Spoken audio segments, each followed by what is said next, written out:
Olá! Hoje vamos mergulhar num dos sistemas de saúde mais interessantes do mundo, o SUS, aqui no Brasil. Mais especificamente, vamos descobrir como a voz das pessoas não é só uma ideia bonita, mas um mecanismo real que de facto pode definir o futuro da saúde pública. Vamos começar. Para a gente começar, fica aqui uma pergunta.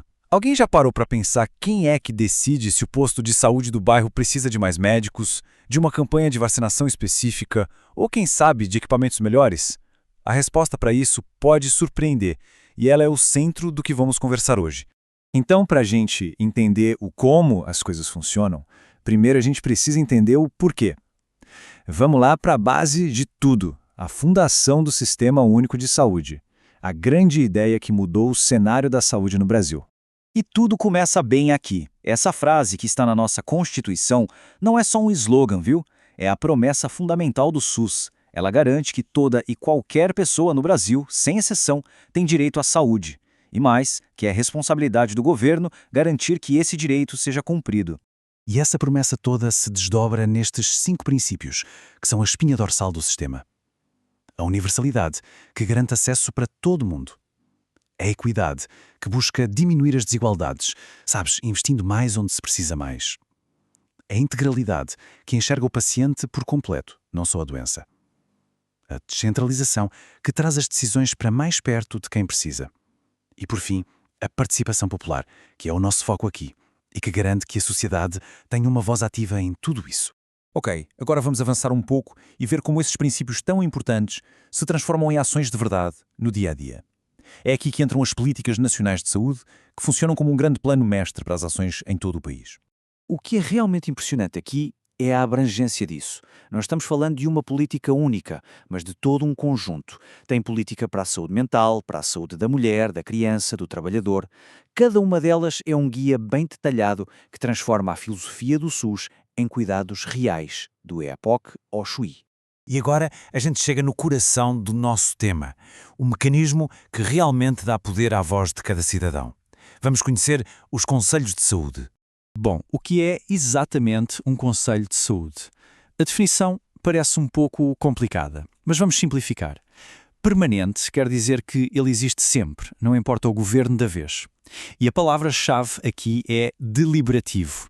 Isso significa que o Conselho tem poder de decisão de verdade. O que é decidido ali tem que ser executado. E este gráfico mostra de um jeito muito claro porque os conselhos são tão poderosos. Olha só a composição. 50%, ou seja, metade de todos os assentos são reservados para os usuários do sistema. A outra metade se divide entre trabalhadores da saúde e gestores. Isso garante que a maioria na mesa de decisões seja sempre da população. E essa mesma estrutura, com a população sendo maioria, se repete nos 3 níveis de governo: municipal, estadual e federal. Isso é fundamental para garantir que a participação popular aconteça em todas as esferas, desde o postinho do bairro até as grandes políticas nacionais. Certo?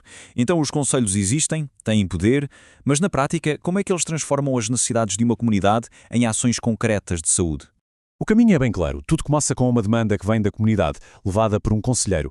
Essa demanda então é analisada em grupos de trabalho específicos. Depois a proposta vai para o plenário do conselho, onde todos os membros discutem e votam. Se for aprovada, vira uma deliberação oficial que o gestor de saúde precisa seguir.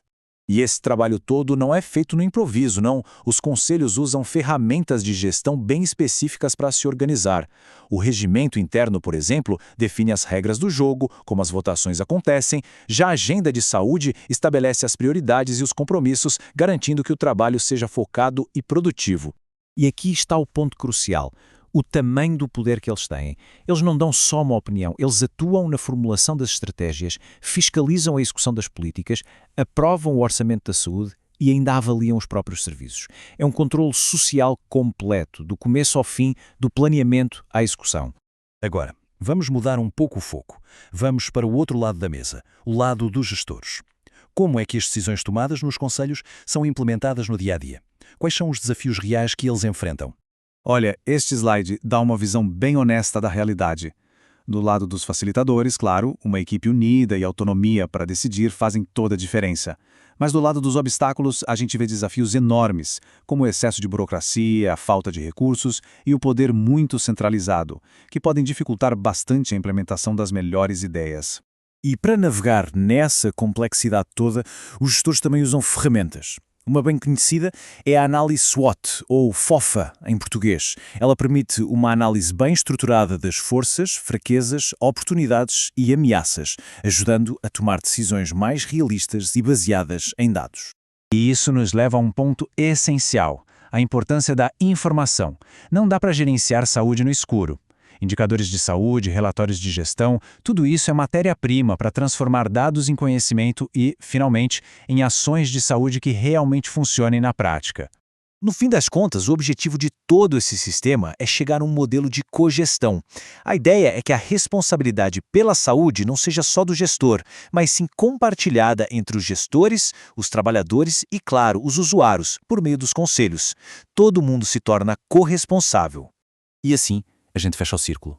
Desde os grandes princípios lá da Constituição, passando pelas políticas nacionais, até a atuação dos conselhos e a gestão do dia-a-dia, todo o sistema do SUS foi desenhado com um objetivo muito claro: fazer com que a saúde seja responsável e responda diretamente à população que ela atende. E a gente termina com uma reflexão. Agora, conhecendo esses mecanismos, a pergunta que fica é como a voz de cada pessoa pode ser usada para fortalecer a saúde na sua própria comunidade. O sistema oferece os canais. Usá-los é o grande passo para consolidar uma saúde que seja, de verdade, pública e democrática.